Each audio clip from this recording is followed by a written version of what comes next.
எழுதின நிருபம் 1ஆம் அதிகாரம். பூர்வ காலங்களில் பங்கு பங்காகவும் வகை வகையாகவும் தீர்க்கதரிசிகள் மூலமாய் பிதாக்களுக்கு திருமணம் பற்றின தேவன் இந்த கடைசி நாட்களில் குமாரன் மூலமாய் நமக்கு திருவுளம் பற்றினார். இவரை சர்வத்துக்கும் சுதந்திரவாளியாக நியமித்தார். இவரை கொண்டு உலகங்களையும் உண்டாக்கினார். இவர் அவருடைய மகிமையின் பிரகாசமும் அவருடைய தன்மையின் சுரூபமாய் இருந்து சர்வத்தையும் தம்முடைய வல்லமையுள்ள வசனத்தினாலே தாங்குகிறவராய் தம்மாலே தாமே நம்முடைய பாவங்களை நீக்கும் சுத்திகரிப்பை உண்டு பண்ணி உன்னதத்துள்ள மகத்துவமானவருடைய வலது பார்சத்தில் உட்கார்ந்தார். இவர் தேவதூதரிலும் ஓகே படிங்க 6 வரலும் எவ்வளவு விசேஷித்த நாமத்தை சுதந்திரித்து கொண்டாரோ அவ்வளவு அதிகமாய் அவர்களிலும் மேன்மை உள்ளவரானார். எப்படியெனில், நீர் என்னுடைய குமாரன், இன்று நான் உம்மை ஜெனிப்பித்தேன் என்றும், நான் அவருக்கு பிதாவாயிருப்பேன், அவர் எனக்கு குமாரனாய் இருப்பார் என்றும் அவர் தூதர்களில் யாருக்காவது எப்போதாகிலும் சொன்னதுண்டா? மேலும் தமது முதற் பேரானவரை உலகத்தில் பிரவேசிக்க செய்தபோது தேவதூதர்கள் யாவரும் அவரை தொழுது கொள்ள கடவார்கள் என்றார். தேவதூதரை குறித்தோ தம்முடைய தூதர்களை காற்றுகளாகவும் தம்முடைய ஊழியக்காரரை அக்கினி சோலையாகவும் செய்கிறார் என்று சொல்லியிருக்கிறது. குமாரனை நோக்கி, தேவனே, உம்முடைய சிங்காசனம் என்றைக்கும் உள்ளது, உம்முடைய ராஜ்யத்தின் செங்கோல் நீதியுள்ள செங்கோலாய் இருக்கிறது. நீர் நீதியை விரும்பி அக்கிரமத்தை வெறுக்கிறீர். ஆதலால் தேவனே, உம்முடைய தேவன் உமது தோழரை பார்க்கிலும் உம்மை ஆனந்த தைலத்தினால் அபிஷேகம் பண்ணினார் என்றும், கர்த்தாவே, நீர் ஆதியிலே பூமியை ஏற்பாட்டுக்கும் புதிய ஏற்பாட்டுக்கும் இருக்கிற ஒரு சின்ன ஒப்பீடு. பழைய ஏற்பாடு பிதாவாகிய தேவன் எபிரேயரோடு இடைப்பட்டது. புதிய ஏற்பாடு குமாரனாகிய கிறிஸ்து அதே எபிரேயரோடு, யூதரோடும் யாவரோடும். ஒரே வித்தியாசம், பிதா எபிரேயரோடு மட்டும் இடைப்பட்டார், குமாரனோ நம்மையும் சேர்த்து கொண்டார். வித்தியாசம் புரிஞ்சுச்சா? குமாரன் நம்மையும் சேர்த்து கொண்டார். சரி, இப்போ 2ஆம் சங்கீதம் 7ஆம் வசனத்தை வாசிக்கலாம். சங்கீதம் 2:7. 2ஆம் சங்கீதம் 7ஆம் வசனம்.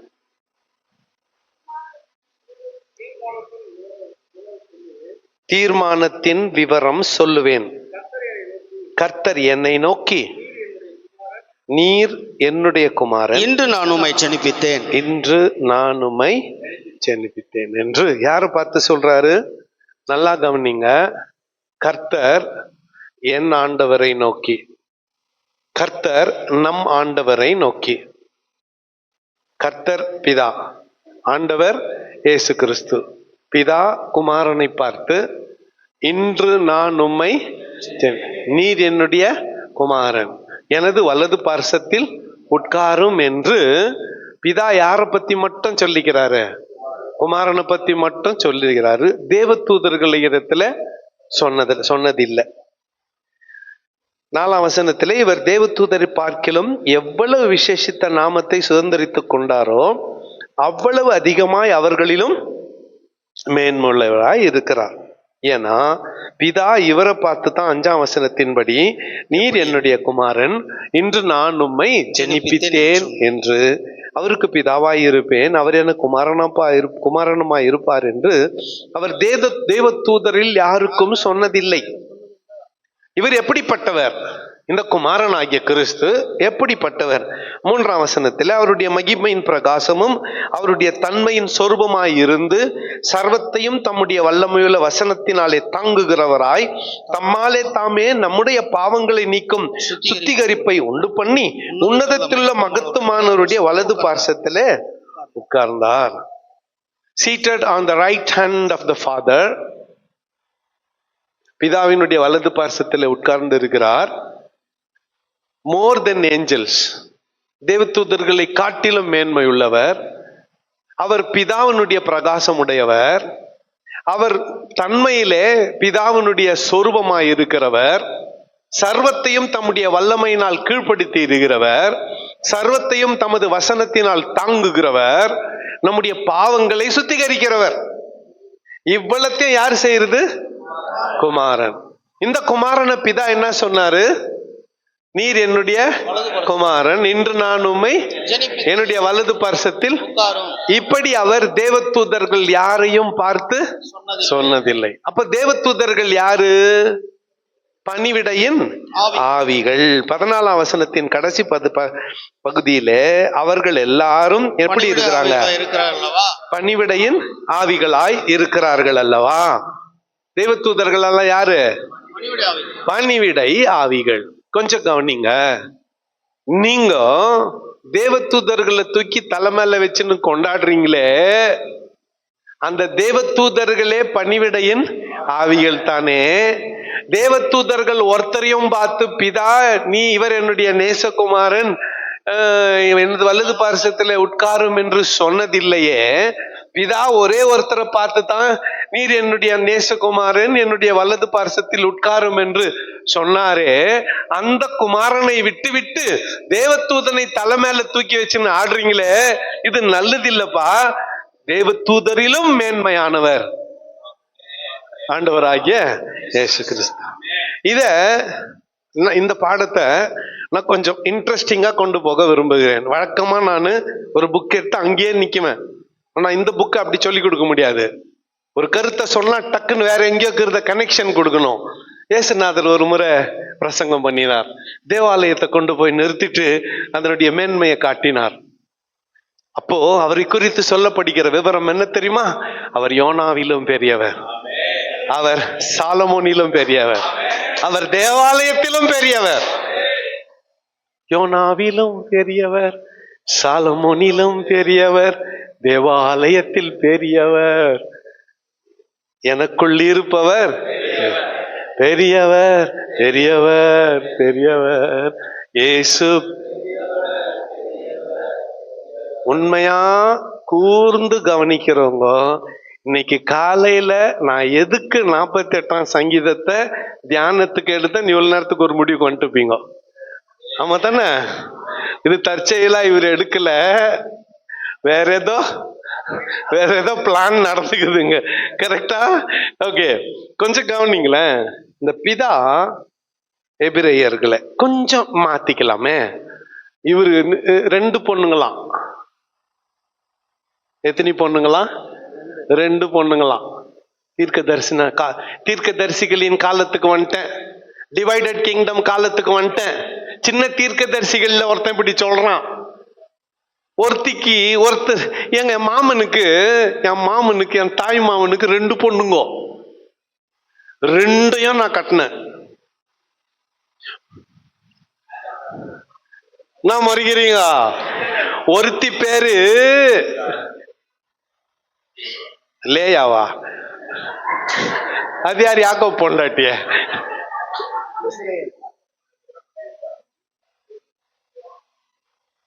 நல்லா கவனிங்க. டிவைடட் கிங்டம் பீரியட்லன்னு சொன்னேன், பிரிந்து இருக்கிற ராஜ்யபாரன் சொல்லிட்டு பிறகு நீங்க ஏன் லேயா கிட்ட போறீங்க? என்ன ரொம்ப கெத்துருவீங்க போல இருக்குது. இந்த யாக்கோபு கதை பேச ஆரம்பிச்சா நம்மளுக்கு தான் எங்க வந்தது மூடெல்லாம். இந்த பிதா பாருங்களேன், அந்த பிதா டிவைடட் கிங்டம் பீரியட்ல ஒரு தீர்க்கதரிசி, பிரிந்திருக்கிற ராஜ்யபாரத்தின் நாட்கள்ல ஒரு தீர்க்கதரிசி இப்படி ஏதுறான். ஒரு தகப்பனுக்கு 2 குமார்த்திங்க, ஒருத்தி பேரு இஸ்ரவேல், இன்னொருத்தி பேரு 2 பேரும் ஒன்னா சேர்ந்து எனக்கு துரோகம் பண்ணி அந்நிய புருஷரோட போயிட்டாளுங்க. அங்க போய் காயப்பட்டு நிர்வாணமாகி தெருவில் விழுந்து கிடக்குறாங்க. இப்ப கூட என் புத்தி என்ன குறித்த எண்ணம் அவர்களுக்கு வரல. இப்ப கூட என்னை குறித்த யோசனை அவர்களுக்கு வரல. இவங்க போயிட்ட அந்த அந்நிய புருஷன் பேரு பாபிலோன், அந்த அந்நிய புருஷன் பேரு அசீரியா, அந்த அந்நிய புருஷன் பேரு பாகால். என்ன சொல்ல வர்றாரு பிதா? இந்த 2 பேரும் மெய் தெய்வமாகிய யாவேவாக என்னை மறந்து என்னை விட்டுட்டு விக்கிரகத்தின் பின்னால போயிட்டாங்க. அவங்க இவளை காயப்படுத்தி நிர்வாணமாக்கி எங்க போட்டாங்க? தெருவில் போட்டாங்க. ஏதோ ஒரு தீர்க்கதரிசி சொன்ன மாதிரி இருக்குதா? அப்படி சொன்னாதான் இந்த பாடத்தை நான் எப்படி எடுத்துன்னு போக முடியும்? இல்ல நான் தூங்கிடுவீங்க நீங்கெல்லாம். புரிஞ்சுச்சா? இந்த ஒரு பிதா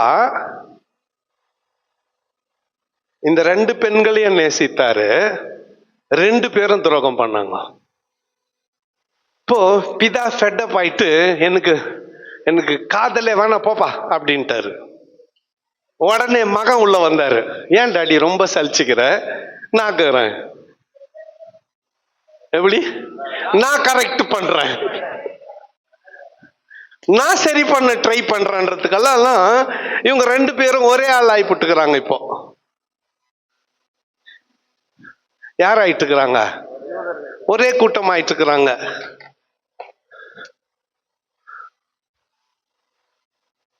இப்போ இயேசுநாதர் நாட்கள்ல எல்லாம் இஸ்ரவேலர் யூதர்னு என்ன இல்ல, பிரிவு இல்ல, ஒன்னா போயிட்டு இருக்குது. ஒரு இஸ்ரவேலர் இல்ல, என்ன ஆயிட்டு இருக்கிறாங்க? எல்லாமே யூதர்கள் ஆயிட்டு இருக்கிறாங்க. சித்தனா இந்த நிலைமையில குமாரன் வந்தாரு. அவர் இவங்களுக்காக வந்தாரு. இவரையும் ரிஜெக்ட் பண்ணிட்டாங்க. என்னையாடா ரிஜெக்ட் பண்றீங்க? எனக்கு அடி துரோகம் பண்ற, நீ எக்கேடுனா கெட்டுன்னு போ, எனக்குன்னு நான் உன்னை பார்க்க வேண்டிட்டு ஒரு சந்தை வெள்ளிக்கு போனாரு. எங்க போனாரு? நல்லா கவனிங்க, நான் சொல்றது நல்லா கவனிங்க. சந்தை வெள்ளிக்கு போனாரு. அங்க போனா ஒரு அழகான கன்னி பெண்ணை நிறுத்தி ஏலம் விட்டுனுக்குறானுங்க. என்ன பண்ணுக்கிறாங்க? ஏலம் கூறினுக்கிறாங்க. 5000, 6000, 7000, 8000 ஏலம் கூறினுக்கிறானுங்க. அவளை ஏலத்துல எடுக்கிறதெல்லாம் நோக்கம் இல்ல, அந்த வழியா போயின்னுக்கிறாரு இவரு. ஒரு பெண்ணை இங்க நிக்க வச்சு என்ன பண்ணுக்கிறாங்க? விலை பேசின்னுக்கிறாங்க. யாருமே கேட்க முடியாது. ஒரே ரேட்டு போட்டாரு, 10 கோடினாரு. எல்லாம் கம்முன்னு ஆயிட்டானுங்க. கூட்டின்னு வந்து கூட வச்சுக்கினாரு. அந்த 10 கோடி தான் நானு. யூதர்களுக்கு பதிலா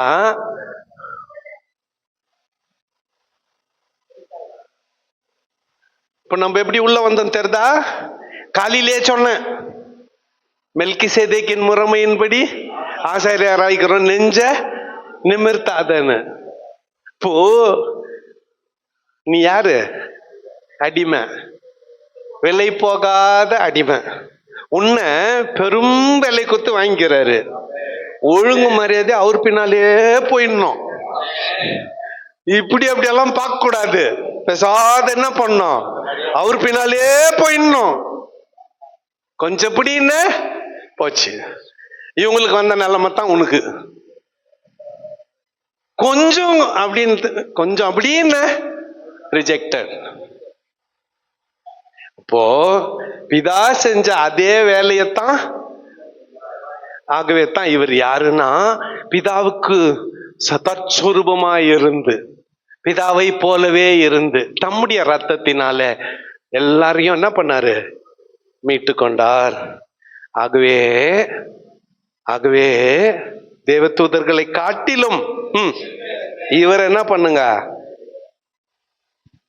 2ஆம் அதிகாரத்துக்கு வரும் பொழுது, ஆகையால் நாம் கேட்டவைகளை விட்டு விலகாதபடிக்கு அவைகளை மிகுந்த ஜாக்கிரதையாக கவனிக்க வேண்டும்.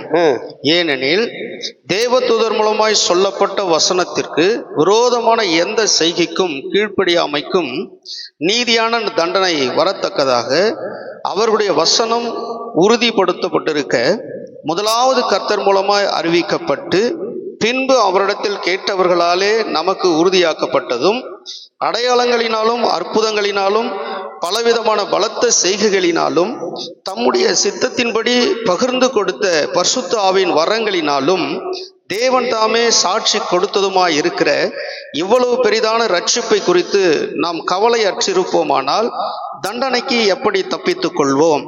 இனி வரும் உலகத்தை குறித்து பேசுகிறோமே, அதை அவர் தூதர்களுக்கு கீழ்ப்படுத்தவில்லை.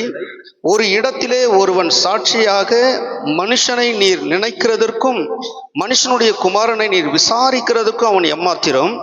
அவனை தேவதூதரும் சற்று சிறியவனாக்கினீர், மகிமையினாலும் கனத்தினாலும் அவனுக்கு முடிசூட்டி உம்முடைய கரத்தின் கிரியைகளின் மேல் அவனை அதிகாரியாக வைத்து சகலத்தையும் அவனுடைய பாதங்களுக்கு கீழ்ப்படுத்தினீர் என்று சொன்னான்.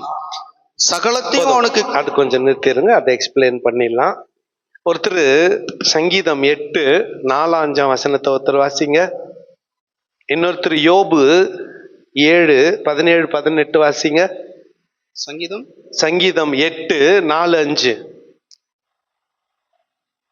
மனுஷனை நீர் நினைக்கிறதற்கும் மனுஷனை நீர் நினைக்கிறது, மனுஷகுமாரனை நீர் விசாரிக்கிறதற்கும் மனுஷகுமாரனை நீர் அவன் விசாரிக்கிறது, எம்மாத்திரம் என்கிறேன். அவனை எம்மாத்திரம் நீர் அவனை என்கிறேன்.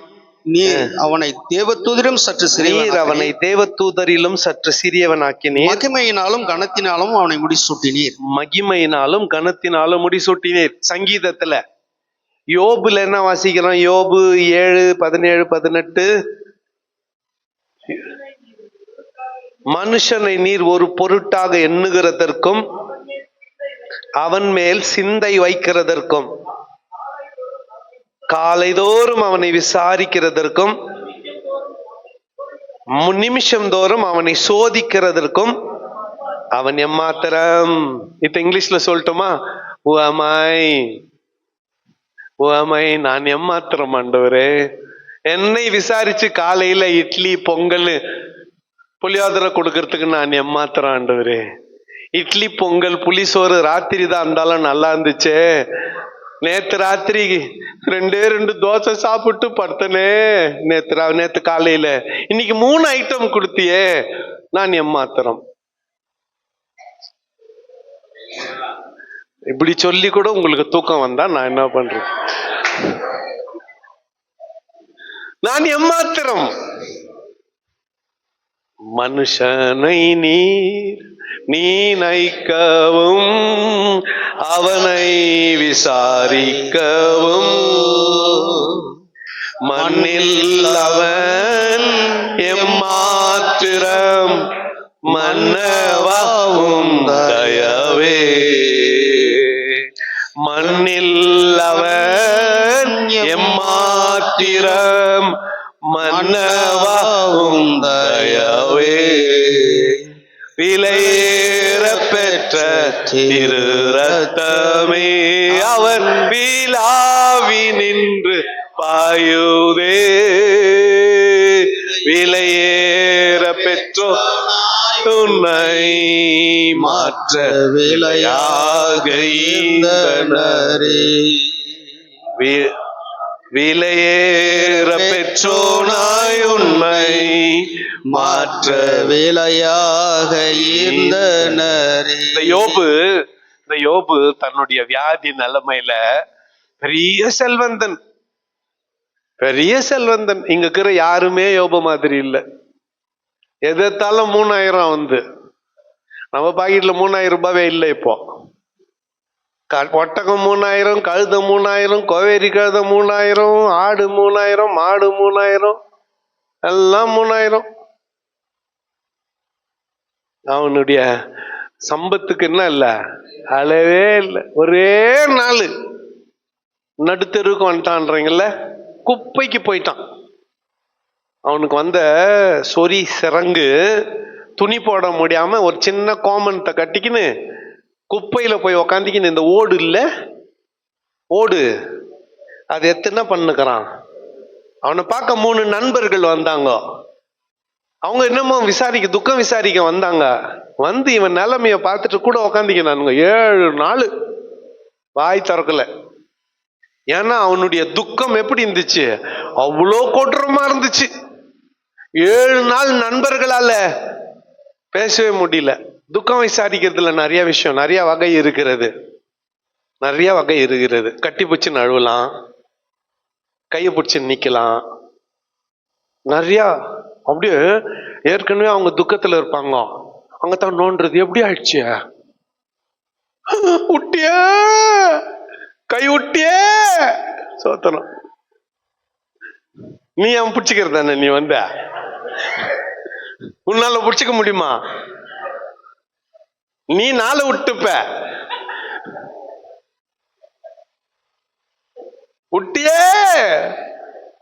சிறந்த துக்க விசாரிப்பு எது தருமா? ஒரு வார்த்தை கூட பேசாம சும்மா பக்கத்துல உட்காந்துக்கிறது தான். வெந்த புண்ணுல வேர்ல பாய்ச்சக்கூடாது. அவங்க கிட்ட போயிட்டு இன்டர்வியூ பண்ணக்கூடாது. என்ன ஆச்சு சொல்லு. அப்புறம் 10 பேருக்கு அத்தியா சொல்லணும். அவங்க இப்பதான் வந்து சொல்லி வாய் தொண்டை காஞ்சிட்டு உக்காந்து இருப்போம். எப்படி ஆச்சு எப்படி ஆச்சு?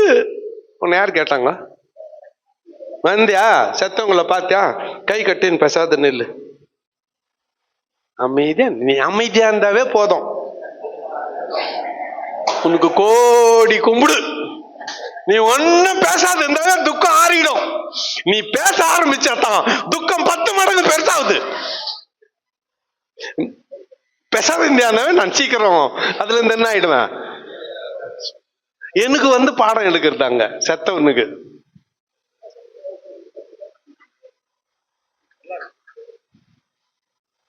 என்ன பாடம் எடுக்கிறது? அந்த கதை முடிஞ்சிச்சு, போயிட்டாங்க ஒன்னும் பண்ண முடியாது, துக்கம் அழுதுன்னுக்கிறாங்க. பக்கத்துல பேசாத போய் நில்லு, அமைதியார். அது நீ தான், அது வேற யார்? அறவேக்காடு. பேசாத பக்கத்துல நில்லு. முடிஞ்சா கைய பிடிச்சிக்கோ, சேர் போட்டுன்னு பக்கத்துல உக்காந்திக்கோ. வேற யாரும் பேசாதபடி பாத்துக்கோ. யாருன்னா எதனா பேச வந்தா தெரியும், போ அங்க போய் பேசிக்க, போ அங்க போய் கேட்டுக்கோ, போ இவரை விட்டுருன்னு சொல்லு. அதான் சரியான நண்பனுக்கு அழகு. பேசாத பக்கத்துல உக்காந்துரு. எவ்வளவு நேரம் முடியுதோ அவ்வளவு நேரம் உக்காந்துரு. ஏன்னா யோபினுடைய நண்பர்கள் அதைத்தான் பண்ணானுங்க. அவனுங்க அமைதியா உக்காந்துக்கிறவரெல்லாம் யோபுக்கு சமாதானம். பேச ஆரம்பிச்சாங்க, இருந்த சமாதானமும் போச்சு. நான் சொந்தமா சொல்லலையா, நான் எங்க இருக்கிறது சொல்லுங்கிறேன், பைபிள்ல இருக்கிறது தான் சொல்லுங்கிறேன். யோபின் நண்பர்கள் பேசாம இருந்தவரெல்லாம் பிரச்சனையே இல்லை. பேச ஆரம்பிச்சாங்க, இவன் ஆரம்ப ஆரம்பிச்சான். இவனுங்க பேச ஆரம்பிச்சாங்க, இவன் புலம்ப ஆரம்பிச்சான். ஐயோ, நான் ஏற்கனவே துக்கத்துல இருக்கிறேன், நீங்க ஏன்டா என்ன வேற குற்றவாளி குண்டுல நிறுத்துறீங்க? அவனுங்க பேசுறதெல்லாம் பார்த்தா ஆண்டவருக்கு அட்வொகசி பண்ற மாதிரி இருக்குது. யாரு? யோபினுடைய நண்பர்கள் ஆண்டவர் பட்சத்துல அவங்க பேசுற மாதிரி இருக்குது. ஆண்டவருக்கு வக்கீலுங்க இவருங்க. நீங்க சும்மா இருந்தா போதும். அதிகப்படியா போனீங்களா? ஒரு தாய் எப்படிங்கிறது பாதருவன்னு வேற யாரெல்லாம் ஒரு பாட்டு எழுதி வச்சுக்கிறாங்க, அதை பாடுங்க. நாங்கள் ஞான இருதயம் உள்ளவர்கள் ஆகும்படி எங்கள் நாட்களை என்னும் அறிவை எங்களுக்கு எதுவுமே இல்லைன்னா கூட ஒரு பாட்டுக்குது. தேவ பிதா எந்தன் மேய்ப்பனல்லோ பாடுனியா? பைபிள்ல ஒரு வசனம் படிச்சா, ஆண்டவரே இந்த கண்ணீரில் இருக்கிற குடும்பத்தை ஆறுதல் படுத்த சமாதானம் படுத்தன்னு சொன்னியா? போய் பக்கத்துல உக்காரு, ஒரு டீ கொடுப்பாங்க இல்ல காபி கொடுப்பாங்க, நீ குடிச்சிட்டு சொந்தக்கார பக்கத்துல உக்காந்துரு. அடக்கம் ஆராதனைக்கு போ, அடக்கம் பண்ணிட்டு வீட்டுக்கு குளிச்சுட்டு நல்லா கறி பிரியாணி சாப்பிடு. நீ ஒன்னும் துக்கத்துல இருக்க போறது இல்ல. ஃபர்ஸ்ட் வேலை எப்ப எடுக்கிறேன்னு கேக்குறாள் நீ. சாவு சமாசாரம் வந்ததும் நீ கேக்குற கேள்வி, உயிர் நண்பனா இருந்தா கூட எப்ப எடுக்கிறாங்க? நீ அப்படியா பட்ட ஆளு. உனக்கு நீனா 30 நாளா உபாசமா இருக்க போற. அன்னைக்கு ராத்திரியே எங்கன்னா ஹோட்டல்ல போய் பிரியாணி சாப்பிட்டு வாயில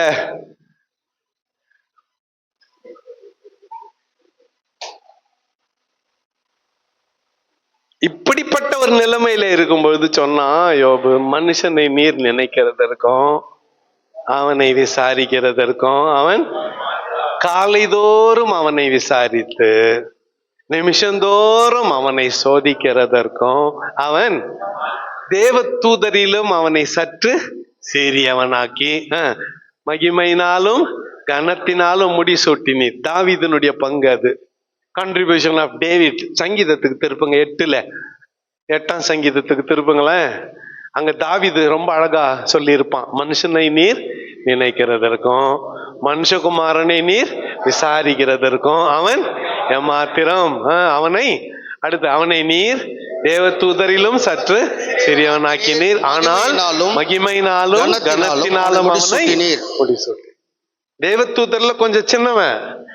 தேவதூதனுக்கு கொடுக்காத மகிமையும் கனத்தையும் உனக்கு எனக்கு ஆண்டவர் கொடுத்துட்டு. புரிஞ்சுச்சா? அதுதான் இங்க சொல்லி இருக்கிற சகலத்தையும் அவனுக்கு கீழ்ப்படுத்தினார் என்கின்ற விஷயத்துல அவர் அவனுக்கு கீழ்ப்படுத்தாத பொருள் ஒன்றுமில்லை. அப்படி இருந்தும் இன்னும் அவனுக்கு சகலமும் கீழ்ப்பட்டிருக்க காணோம் என்றாலும் தேவனுடைய கிருபையினால் ஒவ்வொருவருக்காகவும் மரணத்தை ருசி பார்க்கும்படி தேவதூதரிலும் சற்று சிறியவராக்கப்பட்டிருந்த இயேசு மரணத்தை உத்தரித்தது நிமித்தம் மகிமையினாலும் கனத்தினாலும் முடிசூட்டப்பட்டதை காண்கிறோம். உனக்கு கொடுத்தாருப்பா, ஆனா எல்லாம் உனக்கு கீழ்ப்படிஞ்ச மாதிரி தெரியல. கவனிங்க, ஏதேன் தோட்டத்துல நீங்க தூங்க போனவன்னு ஒரு கதை சொல்லுவோம். வழக்கமா நான் ஜோக் சொல்லுவேன். இந்த முறை என்ன முடிவு பண்ணிட்டுக்கிறேன்னா, ஜோக் சொல்ல போறது இல்ல, முழுக்க முழுக்க எதைத்தான் சொல்ல போறேன், அதுல கூட பைபிள் வசனத்தை தான் சொல்ல போறேன். ஆதாம ஆண்டவர் சிருஷ்டித்தார், கூடவே ஏவாளையும் உண்டு பண்ணினார். 2 பேருக்கும் ஏதான் தோட்டத்தை கொடுத்தாரு. கொடுத்துட்டு என்ன சொன்னாரு, பலுகி பெருகி பூமியை 2 கட்டளை கொடுத்தாரு. பல்லுகி பெருகி பூமியை நிரப்புங்கள், சகலத்தையும் உங்களுக்கு கீழ்ப்படுத்துங்கள். 2 சொன்னாரு. ஒன்ன செஞ்சோம், ஒன்ன செய்யல. எதை செஞ்சோம்? பல்லுகி பெருகிட்டோம். 8500 850 கோடி அத பண்ணிட்டோம். ஆனா சப்டியூ பண்ணல, இதை நம்மளுக்கு கீழே கொண்டு வரல, மாறாக அதுக்கு கீழே போயிட்டோம். இப்படித்தான் ஆத்துல காட்டாத்து வெள்ளம் வந்துச்சான். ஒரு ஊர் மேல ஒரு ஊர் மேல மேக வெடிப்பு ஏற்பட்டு காட்டாத்து வெள்ளம் வந்துருச்சு. வீடெல்லாம் அச்சுன்னு போகுது. ஒரு பீரோ தண்ணியில மிதந்துன்னு போகுது. ஒருத்தன் குதிச்சான், ஒரு பீரோவை பிடிச்சி தூக்கின்னு வந்துட்டான். டேபிள் அச்சுன்னு போகுது. இன்னொருத்தன் குதிச்சான், டேபிளை பிடிச்சி இஸ்துன்னு வந்துட்டான். இன்னொரு டைனிங் டேபிள் அச்சுன்னு போகுது. இன்னொருத்தன் குடிச்சான், டைனிங் டேபிள். ஒருத்தன் பொறுத்து பார்த்துன்னு தான், என்னடா பொறுத்துன்னுக்கிறேன், நீங்க எல்லாம் சின்னதா பிடிச்சிக்கிறீங்க, நான் பெருசா எதனா வரட்டோன்னு உருவமே தெரியாத பெருசா ஒண்ணு வந்துன்னுக்குது. எடாடா நம்மளுக்கு புதையல் தான் பெருசா வருதுன்னு குச்சான் புடிச்சான். வெளியே வலிச்சுன்னு வர முடிய வரல. கரையில இருந்து சொல்றாங்க, டே டே டே விட்டுறா விட்டுறா அப்படின்றாங்க. இவன் சொல்றான், நான் எப்போ விட்டேன்டா, அதுதான் என்ன பிடிச்சுன்னுக்குது. அவன் குச்சி பிடிச்சது கரடிய, அவன் மட்டுமா கரடிய பிடிச்சுன்னுக்கிறான்? உண்மையா சொல்லுங்க, அவன் மட்டுமா? பக்கத்துல இருக்கிறவங்கள பார்த்து சொல்லுங்க, அவன் மட்டுமா? நம்ம எத்தனையோ பிடிச்சுன்னு கிடக்குறோம் பிச்சாப்பே. கரடியோட மோசமானதெல்லாம் பிடிச்சுன்னு கிடக்குறோமே.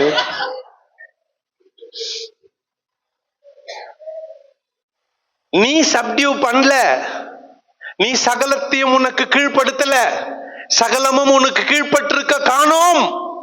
ஆனா குமாரன் வந்தாரு, தம்முடைய மரணத்தினாலே சகலத்தையும் தமக்கு கீழ்படுத்தினாரு. ஆகவே உன்னால முடியல, அவரால முடிஞ்சிச்சு, அவரே ஏத்துக்கடா. நீ உன்னால முடிஞ்சதுக்கு சமானம். புரியல? ஒருவன் பாவியை நீதிமானாக்குகிற இடத்தில் விசுவாசம் வைத்தால் அந்த விசுவாசமே அவனுக்கு. நீ எல்லாத்தையும் மேற்கொள்ளல, ஒருத்தர் மேற்கொண்டார். உன்னால முடியல, அவரால முடிஞ்சிச்சு. ஆகவே உன்னால முடியலன்றதை விட்டுரு, அவரை விசுவாசி, உன்னாலும் எல்லாம் ஆகும்.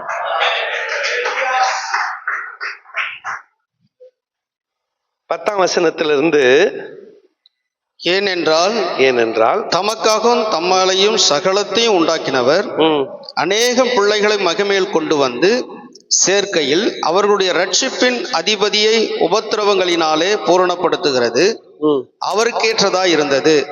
எப்படி எனில் பரிசுத்தம் செய்கிறவரும் பரிசுத்தம் செய்யப்படுகிறவருமாகிய யாவரும் ஒருவராலே உண்டாயிருக்கிறார்கள். இது நிமித்தம் அவர்களை சகோதரர் சொல்ல அவர் வெட்கப்படாமல், உம்முடைய நாமத்தை என் சகோதரருக்கு அறிவித்து சபை நடுவில் உம்மை துதித்து பாடுவேன் என்றும், நான் அவரிடத்தில் நம்பிக்கை இருப்பேன் என்றும், இதோ நானும் தேவன் எனக்கு கொடுத்த பிள்ளைகளும் என்றும் சொல்லியிருக்கிறார். ஓகே, சுத்திகரிக்கிறவர்கள் ஆசாரியர்கள் அல்லது லேவியர்கள், சுத்திகரிக்கப்படுகிறவர்கள் யூதர்கள். இவரு அவர்களையும் இவர்களையும் சகோதரர்னு சொல்லிட்டார். யார் யார? சுத்திகரிக்கிற ஆசாரியர்களையும் சுத்திகரிக்கிறவர்களையும் சுத்திகரிக்கப்படுகிறவர்களையும் 2 பேரையும் என்ன பண்ணிட்டாரு? எனக்கு சகோதரர்னு சொல்லிட்டார். அப்படின்னா பாஸ்டரையும் குமாரனேன்ட்டாரு, விசுவாசியையும் குமாரனேன்ட்டாரு. பாஸ்டங்கெல்லாம் கொஞ்சம் கவனிங்க, என்ன ரெவரண்டுங்கெல்லாம் என்ன கொஞ்சம் பாருங்க தயவு செஞ்சு. நான் யார் தெரியுமா? நானும் என் விசுவாசியும் ஒன்னா, நானும் என் விசுவாசியும் ஒன்னா. ஒண்ணுன்னு ஏத்துக்கிற சந்தோஷப்படு. நீ மண்ணு, நீயும் விசுவாசி ஒன்னா இல்லாம வேற என்ன? அவங்களே மேலு, உன் விசுவாசிகளே மேலு. உன்கிட்ட போராடுறதோட விசுவாசிங்கிட்ட போராடி ஜெயிச்சுன்னு வந்துடுவேன் நான். உன்கிட்ட முடியாது கஷ்டப்பட்டுக்கிறேன். ஏதோ ரெவரண்ட்ன்ற பேர்ல, பாஸ்டர்ன்ற பேர்ல நீ பண்ற அட்டுழியம் கொஞ்சம் நஞ்சமா? இன்னொரு முறை நானும் விசுவாசியம் ஒன்னான்னு பேசாத. நீயும் விசுவாசித்தான், அவங்களும் விசுவாசித்தான். ஆண்டவர் பார்வையில, ஆண்டவர் பார்வையில ரெவரண்ட், டாக்டர், பிஷப் எல்லாம் ஒண்ணுமே இல்லை. உன்ன என்னவா பார்க்குவாரு? நான் போறேன்னு வச்சுக்கோங்களேன், ரெவரண்ட், டாக்டர், பின்னால் இருந்து பேதுரு படிக்கிறாரு, reverend, doctor, cardinal, bishop, right ரெவரண்ட்னெல்லாம் பேதுரு படிச்சுட்டு, ஏன்னா அப்படித்தான் நீ ஃபார்ம் ஃபில் பண்ணிக்கிற. நீ பாஸ்போர்ட் விசா ஃபில் பண்றப்போ விசா அப்ளிகேஷன்ல என்னன்னு போட்டுக்கிற? ரெவரண்ட், டாக்டர், தீர்க்கதரிசி, பிஷப், இவாஞ்சலிஸ்ட் எல்லாம் போட்டுக்கிற. பேதுரு நீ ஃபில் பண்ண ஃபார்ம் அப்படியே படிக்கிறாரு. மேல இருந்து ஆண்டவர், டை டை கமல்நாதா, டை திருத்தவதாஸ், வாடாங்க. உன்னை நம்பி நான் இவ்வளவு வேலை கொடுத்தா ஏமாத்தின நாய உள்ள சாக்கூடாது. என் பிள்ளைய ஏத்துக்கிறதுனால போனா போட்டேன்னு உள்ள சாக்குறேன். போ, அப்படி போய் மூலையில உக்காரு போ. புரியுதா? புரியுதா? ஆனா அவர் சொல்படி நீ செய்தாயானால், வா மகனே வா, சீக்கிரம் வடியா, அவர் சொல்படி கீழ்ப்படிஞ்சு செய்தியானா, வெல்டன் மை சன், வெல்டன். அப்பா ரூமுக்கு பக்கத்திலே ஒரு ரூம் போட்டுக்கிறேன், அதுவும் ரூமுப்பா. சொல்படி செஞ்சவனுக்கு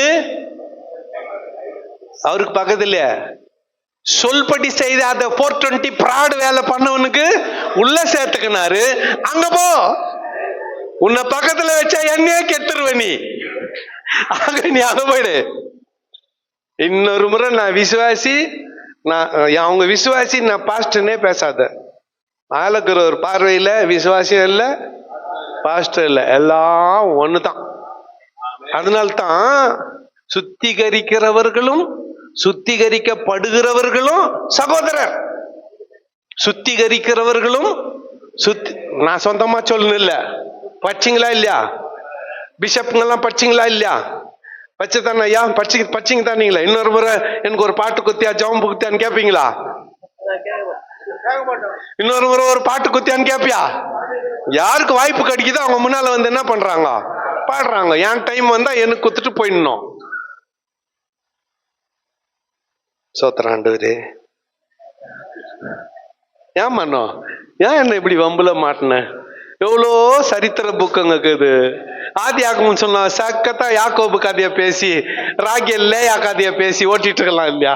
இது கஷ்டமான டாக்டரின் புக்கை இதுன்னு கொடுத்துட்டு ஒவ்வொரு வசனத்தையும் எக்ஸ்பிளைன் பண்ண வச்சுட்டிய. சரி போட்டோம், நல்லா இருக்கு, நீ போட்டோம். ஏன்னா இவங்களை கூப்பிட்டு வச்சு செய்யறதுக்கு ஒரு வாய்ப்பு கொடுத்த பாரு. 14 இருந்து 15. ஆதலால் பிள்ளைகள் மாம்சத்தையும் ரத்தத்தையும் உடையவர்களாய் இருக்க, பிள்ளைகள் மாம்சத்தையும் ரத்தத்தையும் உடையவர்களாய் இருக்க, அவரும் அவர்களைப் போல மாம்சத்தையும் ரத்தத்தையும் உடையவரானார். மரணத்துக்கு அதிகாரியாகிய பிசாசானவனை நமது மரணத்தினாலே அழிக்கும்படி ஜீவ காலம் எல்லாம் சேர்ந்து இதை படிச்சிடலாமா? ஜீவ காலம் எல்லாம் மரண பயத்தினால் அடிமைத்தனத்துக்குள்ளார்கள் யாவரையும் விடுதலை பண்ணும்படிக்கு அப்படியானார். கைகளை தட்டி ஆண்டவருக்கு ஒரு காணிக்கை செலுத்தலாம். வா வா வா வா, வா செல்லம், ஒடியா செல்லம். ஐயா வா, ஐயா வா. ட்ரெஸ்ஸுக்கு ஏத்தபடி தான் இவங்களுக்கு போஸ்ட். போ வா, இப்படி நின்று பிசாசன் நீ கருப்பு பட்டன் போடு, அப்படி நில்லு. இது பார்த்தாவே பயம். காரணம் என்னன்னா, இது மரணம், மரணத்தூதன் சத்தானா. இத பார்த்தாவே பயம். ஏன்னா இது யாரு? மரணத்தூதன். இத பார்த்தாவே சந்தோஷம். ஏன்னா இதுன்னா ஒயிட் அண்ட் ஒயிட். மூஞ்சி நல்லா இல்லைன்னா கூட துணி நல்லா இருக்குது. ஆகவே நம்ம நல்லா இல்ல, அந்த மூஞ்சி அச்சுன்னு போயிடுது. வெள்ளையன்னு சொல்லி இப்ப தெரிதா நம்ம ஏன் ஒயிட் ஷர்ட் பாஸ்டருங்க நாங்க போடுறோம்னு. எங்க சர்ட் தூக்கி குத்துது எங்களை. எங்க போனாலும் ஜெயிச்சுன்னு வந்துடும். ஏன்னா எங்க சர்ட் எவ்வளவு பிரைட் ஆக்குறேன் பத்தியா நானு. ஆமான்னு ஒரு வார்த்தை சும்மா தான் சொல்லுங்களேன். என்ன அப்போ பொய்யே சொல்லாத மாதிரி முறைக்கிறீங்க. என்ன ஒரு முறை போய் தான் சொல்லுங்களேன், நீ அழகாக்குறன்னு என்ன போச்சுப்பா. ஓகே, ஜீவ காலம் எல்லாம் இந்த மனுஷன் யாருன்னா ஒருத்தருவாங்கப்பா. இந்த மனுஷனுக்கு ஜீவ காலம் எல்லாம் மரண பயம். யாரால வந்துச்சு? பிசாசால வந்துச்சு. இவரு பார்த்தாரு இவனை விடுதலை ஆக்கணும். எதுக்கு பயப்படுறான்? எதுக்கு பயம்? ஓகே, ஜுரத்துக்கு பயம்னு வச்சுக்கோங்களேன். இந்த ஜுரத்தை இவர் ஜுரத்தால ஜெயிக்கணும்.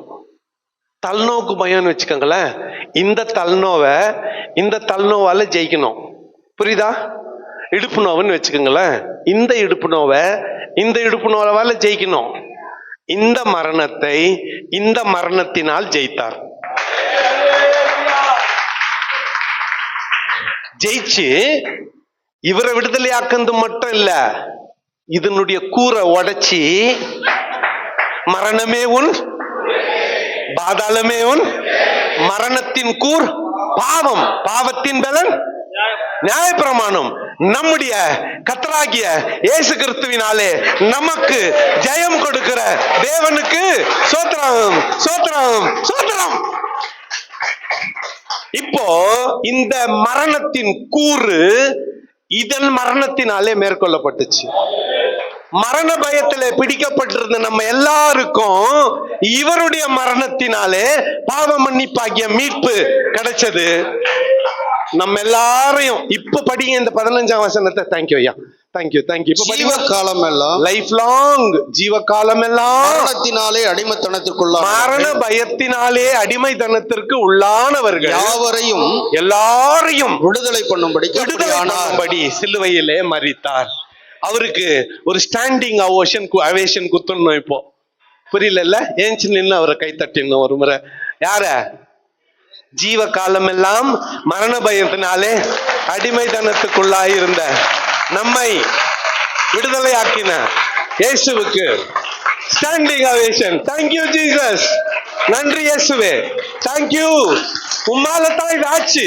உமக்கு நன்றி, நன்றி.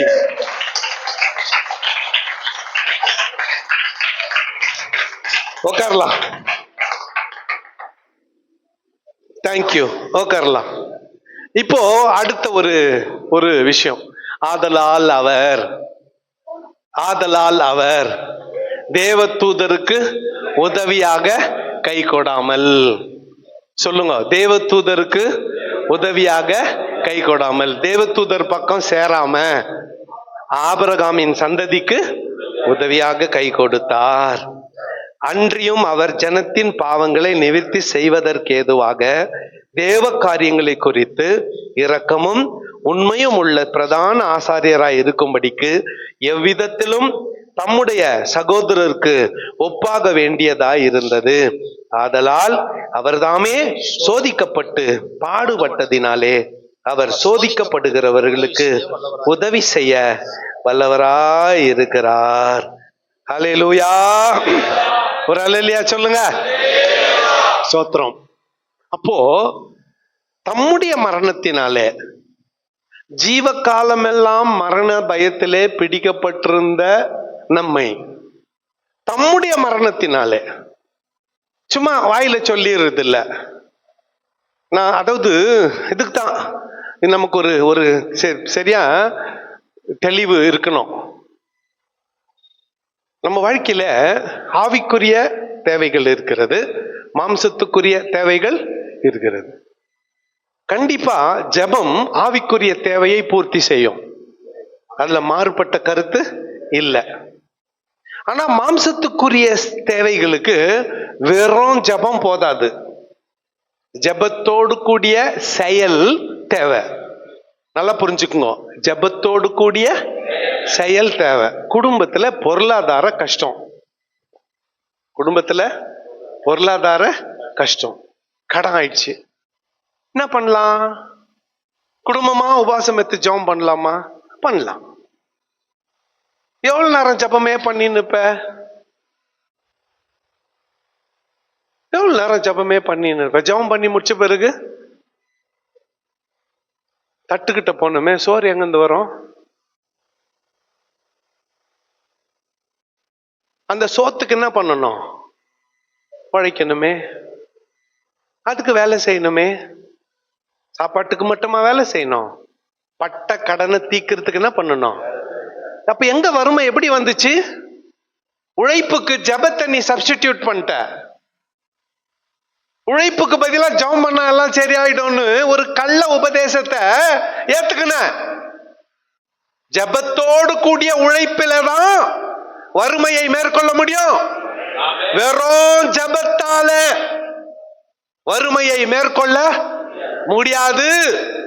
ஜெபத்தோடு கூடிய உழைப்பு. சொல்லுங்க, ஜெபத்தோடு கூடிய உழைப்பு தான் வறுமையிலிருந்து உன்னை விடுதலையாக்கும். வரும் பணத்துக்கு பணம், சுகத்துக்கு சுகம், ஜெபத்துக்கு ஜெபம். ஜெபத்துக்கு பணம் இல்ல,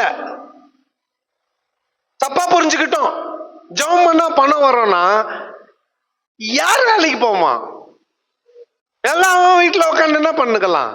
ஜெபம் பண்ணுக்கலாமே, பணம் தானா கொட்டுமே. ஒரு நாளும் கொட்டல, எனக்கு கொட்டல, உங்களுக்கு எப்படியோ. ஆனா பேர் மட்டும் எடுத்துட்டேன். என்னன்னு அவருக்கு என்ன கோடி கோடியா இது? உங்க வாய் முகூர்த்தத்தின்படியே எனக்கு ஆக கடவுது. நீங்க சொல்ற மாதிரி ஆகட்டும் விடு. என்ன இப்போ பிச்சைக்காரன்னு சொல்றதுக்கு பதிலா பணக்காரன் சொன்னா நல்லுத்தானே? நாளைக்கு எனக்கு எதனா பிரச்சனைன்னு 4 பேர் நம்பி கடன் கொடுப்பாங்க. வேற எதுக்குன்னா கூட அந்த பேர்ல ஏமாத்திடலாமனோ. ரொம்ப கஷ்டமாக்குது. ஒரு 10,000 கொடுமனோ, நான் ஒரு 3 monthsல திருப்பி கொடுத்துறேன்னு அங்கிள் ஆச்சு. அவருக்கு என்ன கடன் பிரச்சனையே இல்லை, இருந்தா 10,000 ரூபாய் கொடுத்தா அதோட நாம தான்.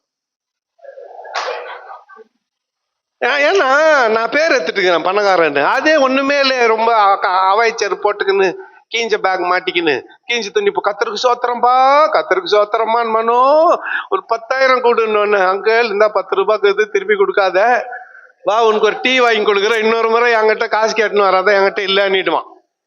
அப்ப நீங்கெல்லாம் சொல்றபடி கோட்டீஸ்வரன் பேரத்தான் நல்லுத்தானே. மணி ஐயா கிட்டே போலாம், அவை தலைவரை வேற இருக்கிறாரு, பென்ஷன் வேற ஹெவியாகுது. ஐயா புள்ளி கல்யாணம் வச்சுட்டு இருக்கிறேன், ஒரு 2 லட்சம் கொடு, வாங்கிட்டு நாமத்தை நல்லா தலைவரெல்லாம் சாத்தலாம். இது பணக்காரனா பணக்காரன் பேரத்தான் இது முடியும். ஆகவே நீங்கள் சொன்னபடி எனக்கு கோடி கோடியா கொட்டுதுன்றது உண்மைதான், அதுல மாறுபட்ட கருத்து இல்ல. அந்த பேரை கொஞ்சம் வச்சு வைங்க, எனக்கு தேவைன்னா உங்ககிட்ட வரேன், நோட்டீஸ் எடுத்துன்னு வரேன், அப்ப ஏதோ பார்த்து செய்யுங்க. அழகுதா? இப்போ வறுமைக்கு வறுமை தான் பதில். என் வறுமையை நீக்க தன் ஐஸ்வர்யத்தை எனக்கு கொடுத்து அவர் தரித்திரரானார். நல்லா புரிஞ்சுக்கோங்க. என் வறுமையை நீக்க தன் ஐஸ்வர்யத்தை எனக்கு கொடுத்து அவர் என்ன ஆனாரு? தரித்திரரானார். என் நோயை நீக்க அவர் சுகத்தை எனக்கு கொடுத்து அவர் நோயாளி ஆனார். என் பாவத்தை நீக்க அவருடைய பரிசுத்தத்தை எனக்கு கொடுத்து பாவத்துக்கு பரிகாரி ஆனார். இதுதான் சிலுவையில நடந்துச்சு. அதை ஏத்துக்க, அதை ஏத்துக்க. அதனால் அவர் தாமே சோதிக்கப்பட்டு பாடுபட்டதினாலே அவர் சோதிக்கப்படுகிறவர்களுக்கு உதவி செய்ய வல்லவராய் இருக்கிறார். நல்லா கேளுங்களேன். ஜுரம் எனக்கு வந்துக்குது, ஜுரம் என்ன எப்படி இருக்கும்னு எனக்கு தெரியும். ஜுரத்துல நல்லாயிட்டு நான் உக்காந்துக்கிறேன். இப்ப ஜுரம் யாருக்கு வந்துக்குது? பிஷப்புக்கு வந்துக்குது. அப்போ பிஷப்புக்கு ஆலோசனை சொல்ல எனக்கு என்ன இருக்குது? அதிகாரம் இருக்குது. என்னன்னு என்ன ஜுரம்னா இப்படி ஒண்ணும் இல்லையா, கறி சாப்பிடாத, காரம் சாப்பிடாத, வெறும் பால் பிரெட்டு, கஞ்சி கூட வேணாம், பால் இப்பதான் உனக்கு வந்துக்குது, எனக்கு ஏற்கனவே வந்து நல்லா ஆயிட்டு இருக்கிறேன், நான் சொல்றது கேளு, மிஞ்சின பதார்த்த மாதிரி பேசாத. என்ன கஞ்சி கூட வேணாம், கஞ்சி லூஸ் மோஷன் ஆயிடும், ஜீரணம் ஆகாது. ஆகவே வெறும் பால் ரொட்டி ஒரு 3 நாள் இப்படியே சாப்பிட்னாரு. ஜுரம் நல்லா ஆன பிறகு இந்த 3 நாள் மிஸ் பண்ண ஒன்னா போய் சாப்பிட்டுடலாம். அசோக் பில்லர் கிட்ட அந்த ஹோட்டல்ல போய் சாப்பிட்டுக்கலாம். ஒரு பிரியாணி பேர் அந்த ஹோட்டல் பேர் சொன்ன இன்னைக்கு வரல வாங்கி கொடுக்கல. எங்க கூட்டின்னு போறேன்னு சொன்னியா? நான் இன்னைக்கு வரல வாங்கி கொடுக்கல. சரி விடு. எத்தனை முறை சென்னைக்கு வந்தேன், ஒரு முறை கூட கூட்டின்னு போல. நான் சரி போட்டோம். நான் இப்போ இந்த பசிய, இந்த வியாதிய தம்முடைய சுகத்தினாலே மேற்கொண்டு இந்த வியாதியை தன் மீது எடுத்துக்கொண்டார். சிலுவையில் என்ன நடந்துச்சுன்னா அதுதான் அவர் தாமே சோதிக்கப்பட்டு பாடுபட்டதினால. நீங்க அடுத்த கேள்வி கேட்கலாம், அவருக்கு எப்ப ஜுரம் வந்துச்சுன்னு. அவருக்கு ஜுரம் வராது உனக்கு தெரியுமா? இந்த கையில இந்த மணிக்கட்டுல ஆணியை வச்சு அடிச்சா எப்படி நோவு இருக்குன்னு உனக்கு தெரியுமா? அவருக்கு தெரியும். 2 காலையும் ஒன்னா சேர்த்து வச்சு ஒரே ஆணி காலில் பாஞ்சு 2 காலையும் பாஞ்சு மரத்துல இருக்கிற கட்டையில பாயும்படியா சேர்த்து வச்சு அச்சா வலி எப்படி இருக்கணும் உனக்கு தெரியுமா? ஒண்ணுமேல காலையில வந்து சாயந்தரம் போற ஜுரத்துக்கு இவ்வளவு பாடுபடுறியே. விழாவுல குத்தப்படுறதுன்னா என்னன்னு உனக்கு தெரியுமா? முள்முடி சூட்டப்படுறதுன்னா என்னன்னு உனக்கு தெரியுமா? உன்னை யாருன்னா தாடி பிடிச்சி இஷ்டுக்கிறாங்களா கண்ணை கட்டிட்டு? 600 போர் சேவகர்கள் ராத்திரி எல்லாம் அவரை உபத்திரவப்படுத்தினாங்களே, அதுல ஒரு பங்கு நீ அனுபவிச்சுக்கிறியா? இல்ல. அவர் தாமே எல்லா விதத்திலும் சோதிக்கப்பட்டு பாடுபட்டதினாலே அவரால் தான் சோதிக்கப்படுகிறவர்களுக்கு உதவி செய்ய முடியும். புரிஞ்சுச்சா? சோதிக்கப்பட்டவரால் தான் சோதிக்கப்படுகிறவர்களுக்கு உதவி செய்ய முடியும். அதை மேற்கொண்டவர்களால தான் அதுல போய்கொண்டிருக்கிறவர்களுக்கு ஆலோசனை சொல்ல உதவி செய்ய எந்த மனுஷனாலும் இது முடியாது. அவர் மாத்திரம் தான் மரணத்தை ஜெயம் கொண்டார், மேற்கொண்டார். ஆகவே அவரிடத்துல நாம் போக வேண்டும். ஹல்லேலூயா. 17ஆம் வசனத்தை மற்றும் அன்றிய ஒரு ஜனத்தின் பாவங்களை நிவர்த்தி செய்வதற்கு ஏதுவாக தேவ காரியங்களை குறித்து இரக்கமும் உண்மையும் உள்ள பிரதான ஆசிரியர் இருக்கும்படிக்கு எவ்விதத்திலும் தம்முடைய சகோதரருக்கு ஒப்பாக வேண்டியதா இருந்தது. பாருங்களேன், இந்த புத்தகத்தை எழுதினவர் எப்பவுமே இந்த சினிமா சீரியல் டைரக்டருங்க எல்லாம் இருக்கிறாங்கல்ல, அடுத்த காட்சிக்கு நகர்த்துறத இந்த காட்சியிலேயே ஒரு ப்ராப்பர்ட்டியை வச்சிருவாங்க. கவனிக்கிறீங்களா? ஒரு ஹீரோவும் வில்லனும் சண்டை போட்டுனுக்குறாங்க. ஃபைட்டிங் ஆயினுக்குறப்போ சட்டிப்பானை அடக்கிட்டு இருக்குது. அதை காட்டிட்டு இங்க ஃபைட்டிங்க காட்டுறாங்க. அப்படின்னு என்ன அர்த்தம்? அடுத்த சீன்ல வில்லன் போய் எங்க விழ போறான்? சினிமா கதைன்னா எல்லாம் புரியும். பைபிள் பத்தி கேட்டு பாரு, ஒன்னும் புரியாது. இந்த புத்தகத்தை அப்படித்தான் அடக்கி இருக்கிறாரு. இப்போ தேவதூதரை குறித்து பேசின்கிறாரு. யார் இன்ட்ரோடியூஸ் பண்றாரு? பிரதான ஆசாரியன. ஏன்னா அடுத்த பகுதியில, நெக்ஸ்ட் பகுதியில என்ன நடக்க போகுதுன்னா, பிரதான ஆசாரியனோடு தன்னை ஒப்பிட போறாரு. இயேசுநாதரை பிரதான ஆசாரியரோடு ஒப்பிடுவதற்காக இங்கேயே பிரதான ஆசாரியரை குறித்து சொல்லிட்டார். அவர் இல்லையா உண்மையான பிரதான ஆசாரியன்? இவர்தான் என்பதற்கு முன்னோட்டமாக இத சொல்லிட்டார். அப்போ இந்த முதல் பகுதியில இயேசுவும் தேவதூதர்களும், இயேசுவும்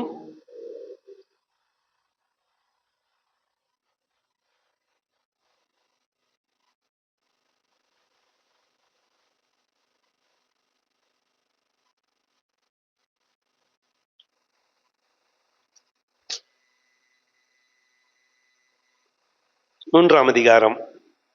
இப்படி இருக்க பரம அழைப்புக்கு பங்குள்ளவர்களாகிய பரிசுத்த சகோதரரே, நாம் அறிக்கை பண்ணுகிற அப்போஸ்தலரும் பிரதான ஆசாரியருமாய் இருக்கிற கிறிஸ்து இயேசுவை கவனித்து பாருங்கள். மோசே தேவனுடைய வீட்டில் எங்கும் உண்மையுள்ளவனாய் இருந்தது போல எவரும் தம்மை ஏற்படுத்தினவருக்கு உண்மையுள்ளவராய் இருக்கிறார். கொஞ்சம் நிறுத்துங்க. இந்த 4 தலைப்பு சொன்னனே. ஃபர்ஸ்ட் இயேசுவும் தேவதூதர்களும். ரெண்டாவது ரெண்டாவது வசனத்துல என்ன பார்க்கிறோம்? மோசே தேவனுடைய வீட்டில் எங்கும் உண்மையுள்ளவனாய் இருந்தது போல இவரும் தம்மை ஏற்படுத்தினவருக்கு உண்மையுள்ளவனாயிருந்தார். மோசேயை குறித்து இயேசுநாதர் பிதா தேவன் சொன்ன சாட்சி. இத அடுத்த செஷன்ல தான் படிக்க போறோம். அந்த மோசே உண்மையாயிருந்ததை குறித்து உங்களோடு கொஞ்சம் ஒரு 5 நிமிஷம் தான் இருக்கு, நான் பகிர்ந்து கொண்டு நிறைவு செய்ய விரும்புகிறேன். எல்லாம் கவனிக்கிறீங்களா? Everyone is listening? Everyone is listening? Okay. மோசே கோலுக்கு கீழ்ப்படாத ஆடே இல்லை. மெய்ப்பனாகிய மோசேயினுடைய கோலுக்கு கீழ்ப்படாத ஆடே இல்லை. லேவியர்களுக்கெல்லாம் தகப்பன் யாரு? மோசே. ஆரோனுக்கே தகப்பன் யாரு? மோசே.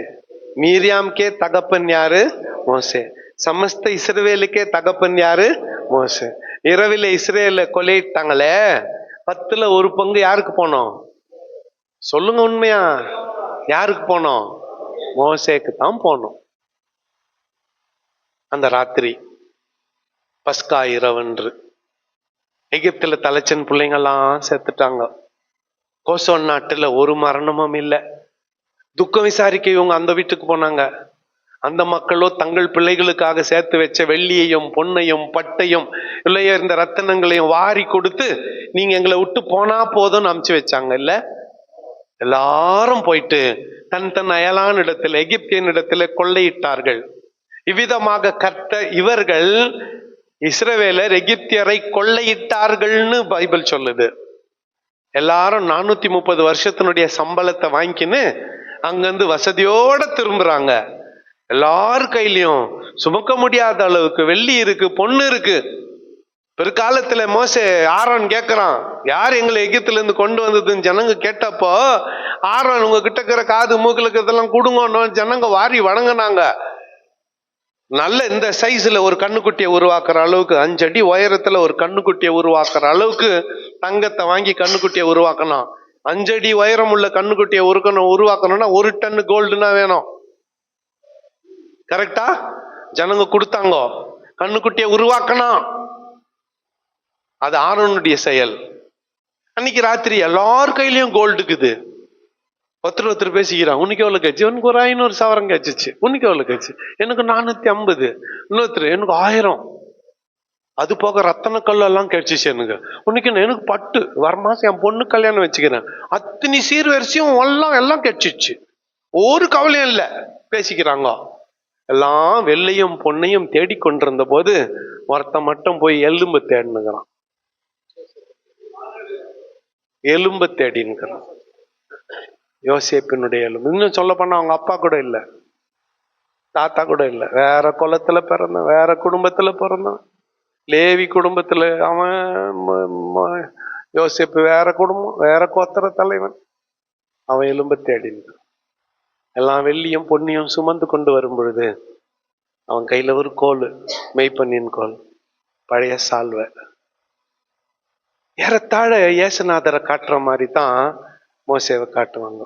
இயேசுநாதர் கையிலயும் ஒண்ணும் இல்லை, மோசே கையிலயும் ஒண்ணும் இல்லை. இயேசுநாதர் கூட கையில கோல் வச்சுன்னுப்பாரு, ஆடு மேய்க்கிறவரு. அவர் எத்தனை எங்க படம் போட்டாங்க பார்த்தீங்களா? இயேசுநாதரை வீட்டுல பெரிய பிரேம் போட்டு மாட்டிட்டு இருக்கோம். என்ன, ஒரு ஆட்டுக்குட்டியை தூக்கின்னு வர மாதிரி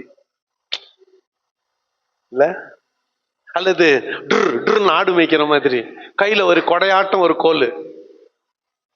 அந்த மாதிரி அவருடைய கோலுக்கு கீழே கோலுக்கு கீழே அடங்காதது எதுவுமே இல்லை மோசே கோலுக்கு கீழே. ஆனா அவனும் உலர்ந்த எலும்புகளை தேடிக்கொண்டிருந்தான். அவங்கிட்ட ஒண்ணுமே இல்லை. He had nothing. Aaron Miriam மோசே ஆண்டவர் வா உள்ளாரு. அவங்க 2 பேர் பெருமையா போனாங்க. மோசே தலை குனிஞ்சுன்னு போனான். ஐயோ ஆண்டவர் என்ன செய்வாரோ, இது எப்படி போய் முடியுமோ பயந்தனே வந்தான். நல்லா கேளுங்க, ஒருத்தன் பாஸ்டாக்குறான், பேதையாக்குறான், ஒழுங்கா பேச தரல, திக்குவாயி மந்தனாக்கு, ரொம்ப தாழ்மையாக்குறான். அவனை கம்மியா எடை போட்டுறாதீங்க. அவன் கோலுக்கு கீழே ஒரு பெரிய சக்திக்குது.